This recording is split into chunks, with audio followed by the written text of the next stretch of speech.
Tudo bem, pessoal? Meu nome é Vitor Ramos Macau, alguns me conhecem como Professor Macau. Hoje eu ocupo o cargo de auditor fiscal de rendas e o meu objetivo de estar aqui hoje é tentar compartilhar com vocês um pouco da experiência que eu tive, não só como concurseiro, mas também como consultor para concurso.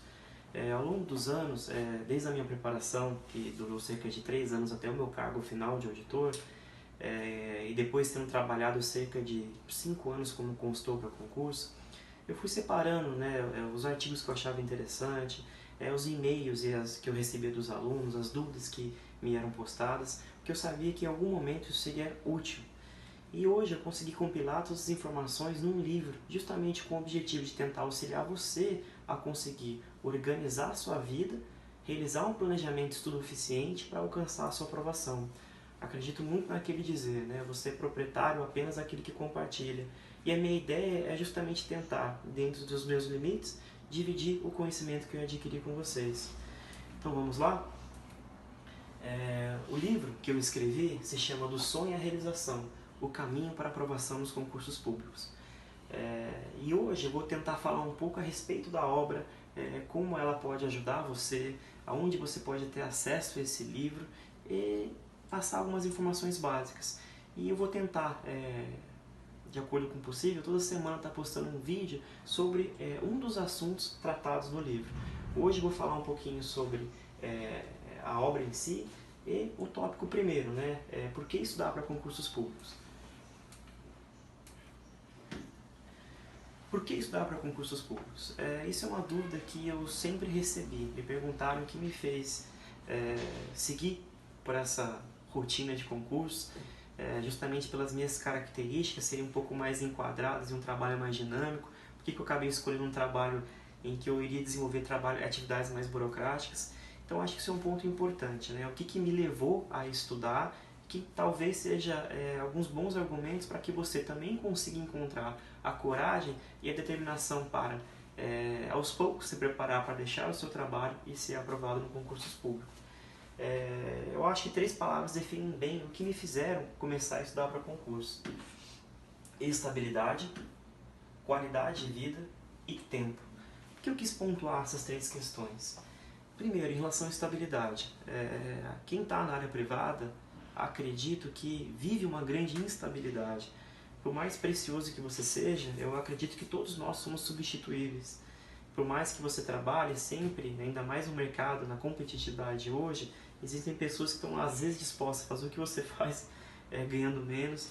Então essa grande instabilidade gera não só um mal-estar. Eu acho que nos momentos que eu tive advogando, que uma das minhas graduações foi Direito, eu vivi muito isso na pele, né? A gente advogava, a gente vivia correndo atrás de prazos, a gente tinha um pouco de receio nessa questão até de tirar férias, porque a gente sabia que a demanda por clientes era grande, cumprir prazos, o chefe repassando certas atividades que nem sempre eram nossas.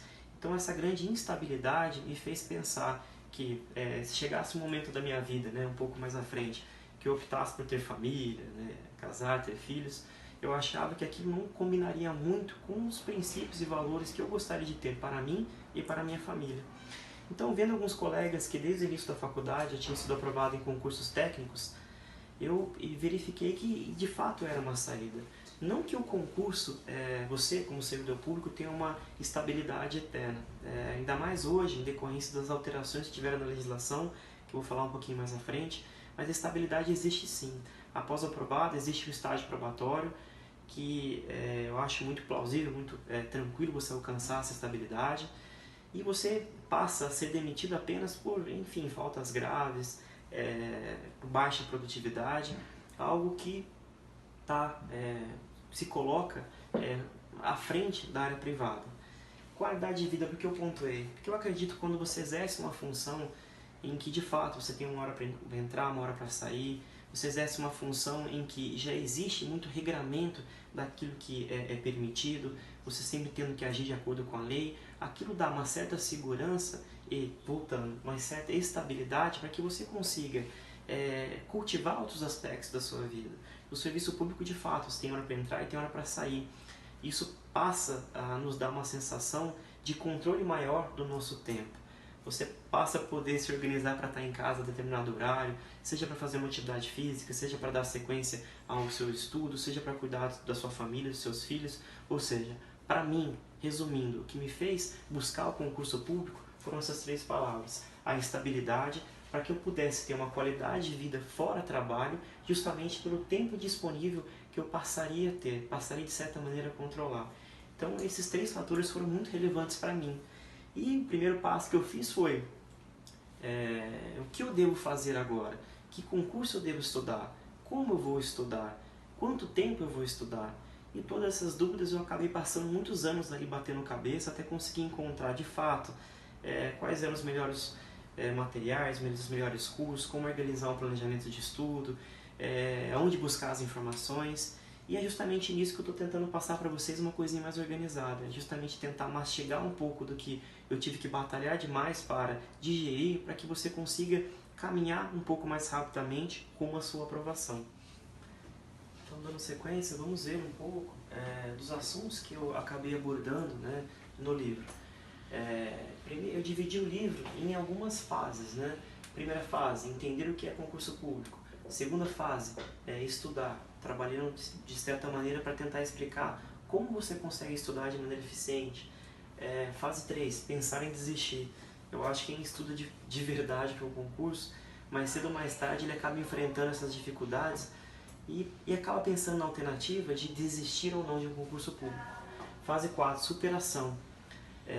Justamente é aquele momento que a gente precisa buscar força para conseguir não só vencer a falta de confiança dos outros, mas a nossa mesmo, e depois a aprovação. Então eu elaborei essas 5 fases que eu acho foram muito significativas para mim, e dentro de cada fase eu acabei abordando alguns assuntos. Por exemplo, né, entendendo o que é concurso público. Aqui eu vou tratar por que estudar de concurso público, né, como eu já iniciei falando um pouco, e depois sobre preparação.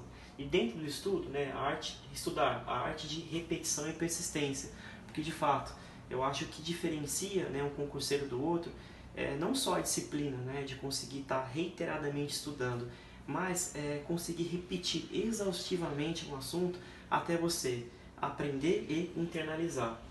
Depois a gente vai passar para técnicas de estudo. Também é muito importante ao longo do tempo que você vier a estudar, a elaborar um material de revisão, justamente para que você consiga ir avançando sem deixar ou sem esquecer aquele conteúdo passado. Onde estudar, aqui vou estar debatendo e tentando mostrar por que você consegue ter mais eficiência em determinados lugares ao invés de outros. Falar sobre as distrações, as mídias sociais, a internet, a música, ajuda, atrapalha, como administrar isso com os seus estudos. Finais de semanas e feriados, devo ou não estudar? É uma pergunta muito reiterada que eu tinha dos alunos. Como fazer provas? Outra coisa fundamental que acredito que para estudar não basta você ter o conhecimento da doutrina, você tem que saber como a banca que elabora aquela questão pensa, como saber resolver as questões, fazendo as provas, dia seguinte às realizações das provas, né? Principalmente quando você tem uma reprovação, como que você lida com isso? Como você faz uma avaliação dos seus resultados para saber o que de fato está funcionando e o que não está funcionando. Tratei sobre o tópico consultoria para concursos públicos, que é justamente no momento que eu estava trabalhando como consultor, hoje não estou mais, mas deixei isso no livro porque de fato a consultoria que eu trabalhei teve um aspecto fundamental na minha vida, então eu pretendo dividir um pouquinho disso com vocês também. E passando o momento, né, a fase de estudar, nós vamos pensar em desistir. Eu acabei pontuando os maiores motivos, né, que levam as pessoas a duvidarem, principalmente delas mesmas. As reprovações, os relacionamentos, como eu mesmo falo. Eu acho que as pessoas que estão em sua volta, elas de fato influenciam demais nas nossas vidas. Eu tenho uma outra frase que eu gosto de citar muito, que você é a soma das 5 pessoas que você mais convive. Então isso mostra um pouquinho do espelho para você conseguir visualizar quem você é e aonde você quer chegar, andar com pessoas que têm os mesmos pensamentos, os mesmos princípios, os mesmos valores, que possuem as mesmas ambições, são coisas extremamente relevantes. Desânimo e depressão, acho que todos nós passamos por isso, ainda mais quando estuda para concursos, né, que demandam uma preparação longa de 3, 4, 5 anos, falta de dinheiro e tempo, que são as maiores dificuldades, né, que eu vejo, e até, né, a vontade de elaborar esse material foi pensando muito nisso, para que as pessoas que eventualmente não têm muito tempo para buscar as respostas, ou até questão financeira também, tivesse um pouco, né, a história de alguém que conseguiu acertar um pouco mais que errar, compartilhar para que você também tenha essa orientação inicial para buscar os seus objetivos. Depois dessa fase tem a fase de superação, que é justamente para que você, através da renúncia, né, da disciplina, fé e merecimento, perceber que você está no caminho certo para a aprovação. Por que eu pontuei essas questões? Renúncia, de fato, o nosso tempo é finito, não dá para a gente conseguir fazer muitas coisas ao mesmo tempo.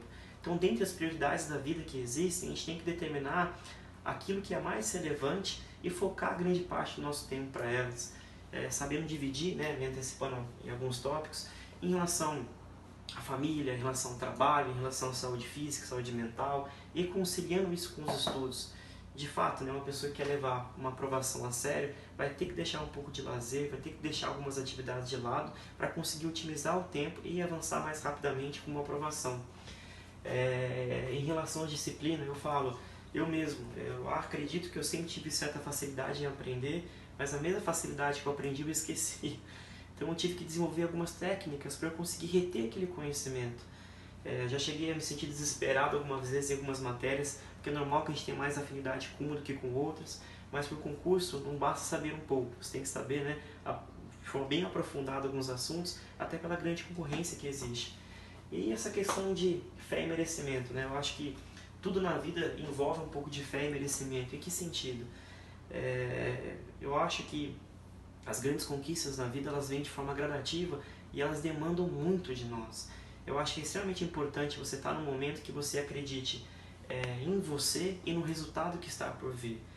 Se você estiver fazendo um trabalho correto, de novo, estiver tendo fé principalmente em você, tenha certeza que, independente da sua crença ou não, vão existir energias aí conspirando a favor, fazendo com que você, de fato, quando atingir o merecimento, que esse merecimento nada mais do que o estudo pleno, do estudo de forma aprofundada e fixa, você vai alcançar, né, a sua aprovação. E o que fecha justamente essa questão, indicações que você está no caminho certo. Tentar pontuar algumas coisas que me fizeram sempre observar em momentos um pouco, talvez de incerteza, se de fato valeria a pena eu continuar seguindo adiante. E por último, a questão da aprovação, né? Aprovado e agora? Também, quando você passa um longo tempo atrás de um objetivo, quando você alcança ele, você acaba sentindo uma mudança muito significativa em suas vidas. E só antecipando também um pouco, espero que você passando por essas 5 fases, a partir do momento que você encontrar a sua aprovação, você também se permita ter um tempo para dividir o seu conhecimento com as demais pessoas. Até porque eu acredito que na vida existe espaço para sucesso para todos. E não existe muito significado naquilo que você tenta evoluir, tenta adquirir conhecimento e compartilhe com as demais pessoas. Então é isso, o objetivo é tentar trabalhar resumidamente dessas 5 fases. Entender o que é concurso público, estudar, pensar em desistir, superação e o que fazer com a sua aprovação. E para seguir um pouquinho mais adiante, em relação ao prefácio do livro, eu tento explicar um pouquinho, né, resumidamente, o que eu falei no vídeo para vocês. E justamente, né, pensando nessas 5 fases, para que você consiga, após, enfim, determinar que o seu caminho de fato vai ser o concurso, consiga traçar uma linha de caminho reto até a sua aprovação. Justamente evitar erros e encurtar, né, o caminho seu de hoje até o momento de você estar assinando a sua posse.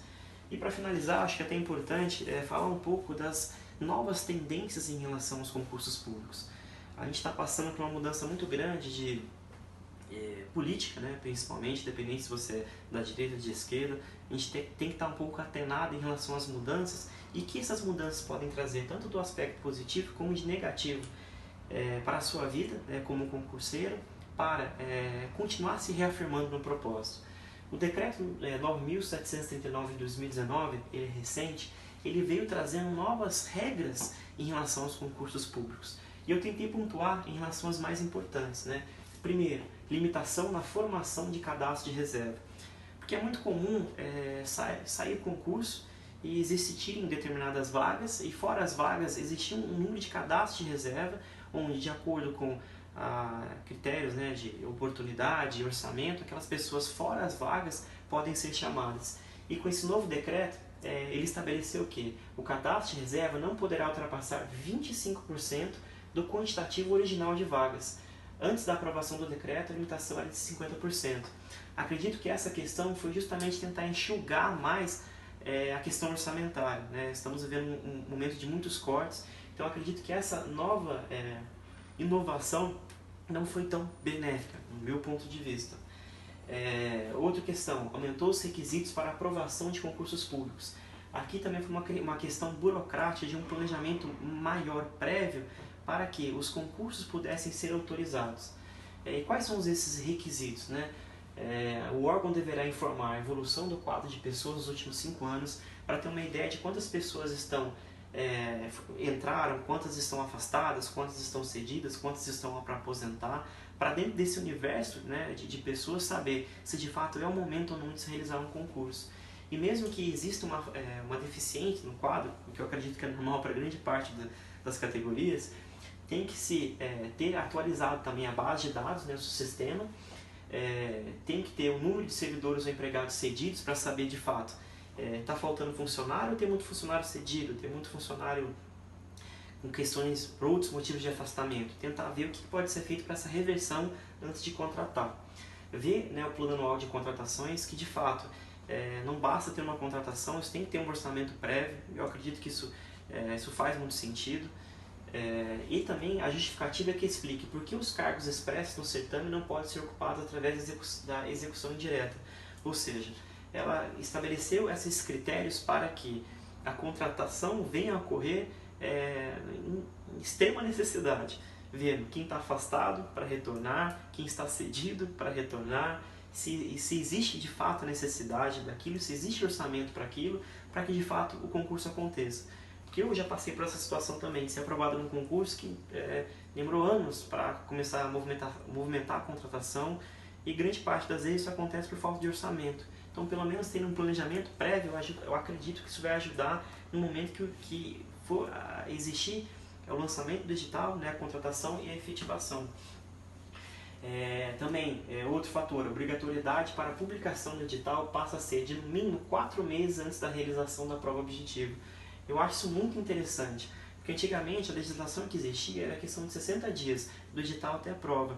E uma coisa que eu vou falar muito, eu acho que grande parte de vocês devem saber, que um estudo ele jamais vai ser definido, vai conseguir ser realizado após o edital. Do edital até a prova é um momento para que você consiga reorganizar os seus estudos, fortalecer aquilo que já foi estudado, manter aquela qualidade aquilo que de qualidade você conseguiu estudar. Então, justamente, ter um período de 4 meses é muito mais interessante do que apenas 60 dias, né, ou 2 meses.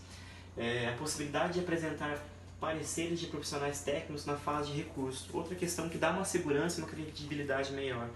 Caso você enfrente alguma dificuldade em relação a assuntos não cobrados no edital, ou até em relação a doutrinas utilizadas por determinadas bancas, hoje você pode contar com justamente parecer de pessoas técnicas para estar utilizando em seu benefício, em sua defesa. Exceto se estiver previsto no edital, o concurso não terá prazo de validade maior que 2 anos. Ou seja, o edital não colocou quanto tempo aquele concurso vai ter duração, né? Após a prova e de fato a finalização, vai ter até 2 anos para de fato chamar as pessoas. Existem algumas determinações legais, jurisprudenciais, que falam que a pessoa que passar dentro das vagas ela tem a obrigatoriedade, o direito, né, de assumir. Então isso, caso não tenha no concurso, ele vai ser de apenas 2 anos. Os órgãos públicos deverão demonstrar se estão adotando medidas tecnológicas que possam tornar a gestão mais eficiente e, consequentemente, diminuir a necessidade de recursos humanos. Aqui aquela questão, eu não acho que é desvalorizar o servidor público, é mais tentar encontrar mecanismos de valorizar o dinheiro do cidadão. Porque, de fato, se existe mecanismo de melhorar a tecnologia para que precise de menos pessoas operacionalizando, que o dinheiro, ao invés de ser utilizado na contratação, seja direcionado à saúde, educação, segurança, enfim.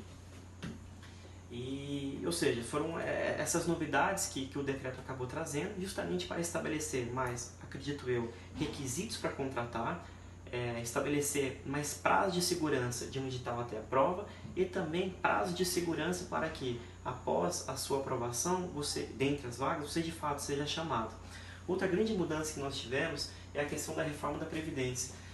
Longe de ser, né, uma pessoa que tem um domínio nem médio de direito tributário, previdenciário. Já cheguei a estudar e eu estou tentando só pincelar algumas questões aqui para que também sejam motivos a se pensar antes de se tomar uma decisão em estudar ou não para concursos públicos. E relembrando, tanto o decreto como essa emenda, elas têm repercussão muito a nível de servidores públicos federais. A questão da emenda constitucional está tendo repercussões nos estados, está tendo uma grande alteração das legislações estaduais, acredito também municipais, para readequar o que já existia ao que foi determinado aos servidores federais. Hoje, a idade de aposentadoria voluntária, que não é aquela que é compulsória, que é obrigatória, para as mulheres são de 62 anos e para homens 65 anos. E o tempo de contribuição mínima hoje, que você deve estar ali recolhendo, é de 25 anos. Ou seja, teve uma mudança significativa quanto à legislação passada. Os benefícios hoje, após a questão, pensando na sua aprovação, na sua aposentadoria, você vai conseguir ter apenas 60% do salário total e a cada 2 anos, após 20 anos de contribuição, você vai estar acrescentando 2%. Isso para ambos os sexos, ou seja, você pode se aposentar com 60% do valor total, dos 20 até os 25 anos que vem a finalizar os 25, você ainda pode subir para 70% e caso não esteja dentro da compulsória, você pode continuar trabalhando para estar agregando ali uma porcentagem maior no valor do seu benefício. A alíquota também teve uma mudança bem significativa de 11% para 14%.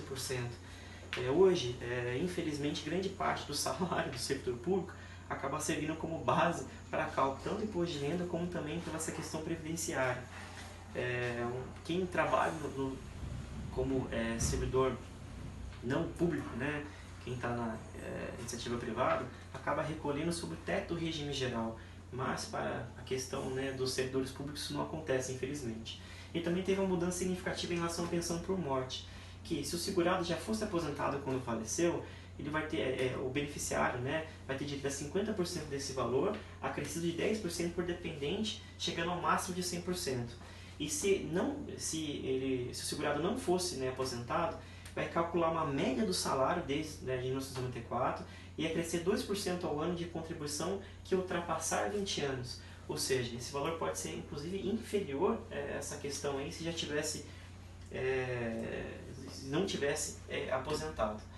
No final de todo o capítulo que eu tento tratar, eu tento deixar uma dica, que é uma palavra de motivação para que você consiga, caso tenha iniciado essa trajetória dos concursos, perseguir de forma firme rumo ao objetivo.